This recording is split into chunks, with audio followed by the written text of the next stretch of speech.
What's going on, everyone? Welcome back to another Motovlog episode. So, after doing the front fork mod on my bike here, I'm going out for a little test ride to see how it compares to the previous fork oil, seeing if it's any better or any worse. So far, while riding it, it does seem a little bit smoother than it was previously. But I mean, it's also got, you know, new fork oil, like a heavier weight fork oil, and the spacer inside of the forks has been cut down to cut down 10 millimeters. So so far so good. It's feeling a little bit smoother. I mean, I guess I won't really know until like I get up to like maybe like 60 miles an hour before I can really tell. Figured I'd go with the dual camera. Got the Insta360 here with the GoPro 7 on my helmet. So just from the few minutes of me riding it, I have not really noticed like that much of a like significant difference from the previous oil.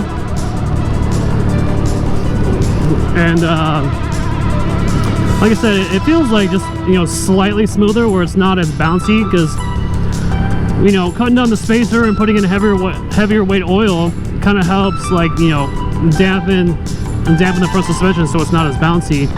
And like I said, it feels a little smoother, but it's not like a significant difference from what I can tell. You know, up until like maybe I get on like to like a freeway going like 60, maybe it might be a little different, but as far as like low speeds, it's not like super noticeable. Like I can tell it's got like a slight, it feels slightly different. I've been noticing that not a lot of you guys are subscribed to the channel who are watching. I have a lot of like newer viewers, but not a lot of like returning viewers. So if you guys could help a guy out and subscribe to the channel, I mean, liking the videos and commenting too also helps with the algorithm, so that would be very much appreciated. So in my previous video, I was talking about how, you know, the state of the channel, on how, like, I don't know if I want to continue going on with this or what I'm going to do, because it doesn't seem to be like, it doesn't seem to matter like what I do with this channel. I try to be like authentic as possible and try to keep it real with everybody. You know, just kind of like, you know, updates with like what's going on with me and whatnot. And I can understand that, you know, some of this shit might be a little too boring, and people may not like be interested in watching it. But you know, I like to, I'm gonna do what I like doing.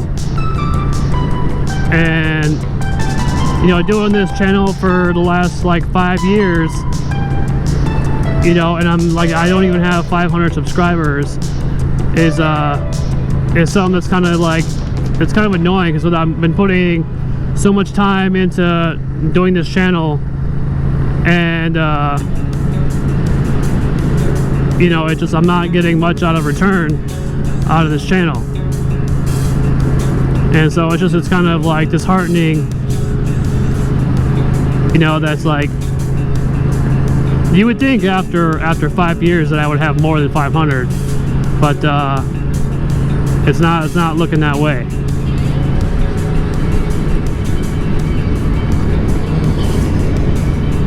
So I've really been going like back and forth on you know, where I'm gonna move to, because it's like I want to move to Phoenix, but then, you know, I'm not like super familiar with the Phoenix area, and because I need to get out of this town. Like, this town is just, there's nothing going on. Like I said multiple times, you know, the job market is not the greatest. The pay sucks horribly, you know, unless you're in some kind of like higher position, you know, or you have some kind of degree. Like, the pay out here is just not in anybody's favor who doesn't have like a degree. So if you plan on moving here, just know that if you know, you're moving here because it's lower cost of living, that the pay is the worst. And you know, like I said, there's nothing to do out here. There's not a lot of like entertainment stuff, and so it's like me, like I usually have to go up to, like we usually go up to Vegas if we want to do anything fun, because there's just nothing really out here, and the movie theaters are not great. Like there's not a lot of like good restaurants out here, you know, and so it's not the greatest. So I've been going back and forth on where I want to go, as far as like, do I want to go to Vegas, do I want to go to Phoenix? And I can't decide, because it's like I want to go to Vegas because, or I mean I want to go to Phoenix because I want to stay in Arizona, and then that way I don't have to change states. But I also want to go to Vegas because I've been there pretty frequently and I'm more familiar with the Vegas area. They're both big cities, and so I guess it doesn't really matter on like which one I go to.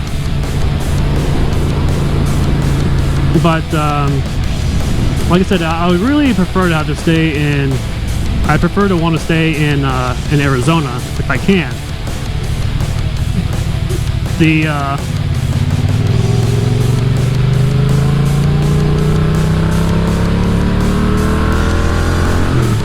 The downfall is that Phoenix is like 3.5 hours from where I'm at. As far, and you know, Vegas is only an hour and a half.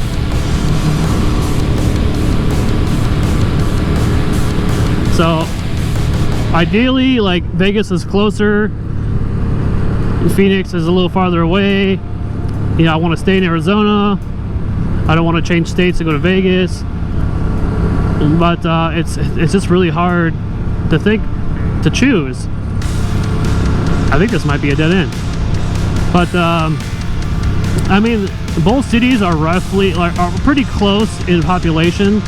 Like the last time I looked it up, I think Vegas had a population of like 4.03 million people, and as well as like Phoenix had a population of like 4.83. So it's like 800,000 population difference. So I think they're both going to have a decent amount of jobs, definitely have a higher pay, and so as far as in that sense, that's not the issue. It's as far as like, where do I want to go? Do I want to stay in Arizona? Do I want to go to Vegas? Vegas is closer, Phoenix is farther. It just really, I guess, depends on,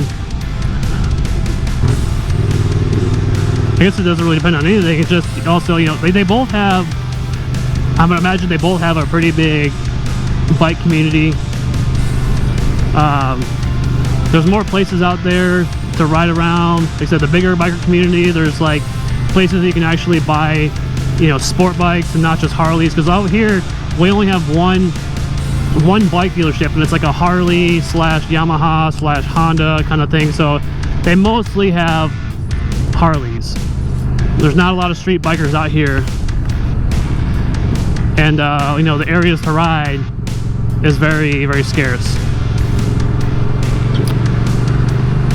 So I guess it really all comes down to is like, do I want to drive 3.5 hours? Oh, another thing I just thought of too is when we moved down here from Washington, a lot of the places that we were trying to move to, like, you know, as far as like apartments and whatnot, I don't think they would have rented to us because we didn't have any Arizona rental history. That's the thing. And we got lucky enough with the place that we have that the guy was cool with us and allowed us to move in. And so that's probably like another thing that I'm kind of worried about, is if I were to go try to move to Vegas, am I going to have that same issue as like, oh, you don't have any Nevada rental history? So is that going to be an issue too?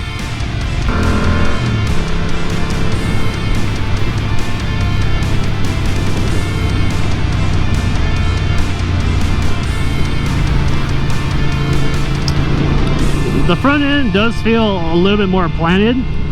It's not as bouncy, like I said, so that's a good thing. I mean, I guess it wouldn't be like, I guess it would be just a preference on the riders. I wouldn't say it's a it's not worth it, but like I said, I don't feel like a significant difference in it. So I mean, the oil needed to be changed anyway, so it's something I needed to do. So I would recommend that, you know, it's not like recommended, but if you were to go change your fork oil, I mean, you might as well just do it anyways while you're there.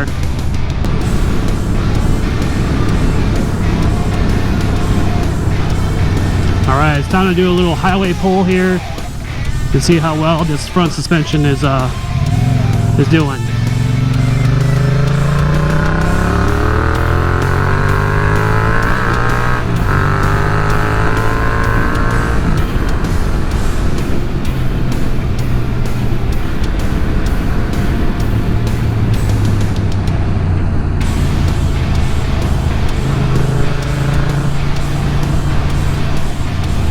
Well, that was very anticlimactic. It definitely feels a lot smoother on the highway, going 78 miles an hour.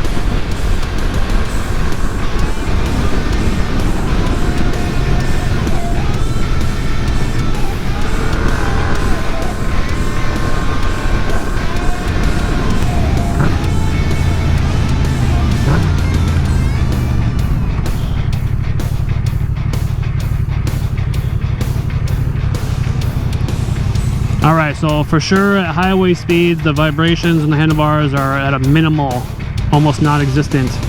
So I would say it is probably worth it to do if you do a lot of highway riding. But like I said, in town, doing slow speeds, you're not going to notice it as much. Or at least to me anyways.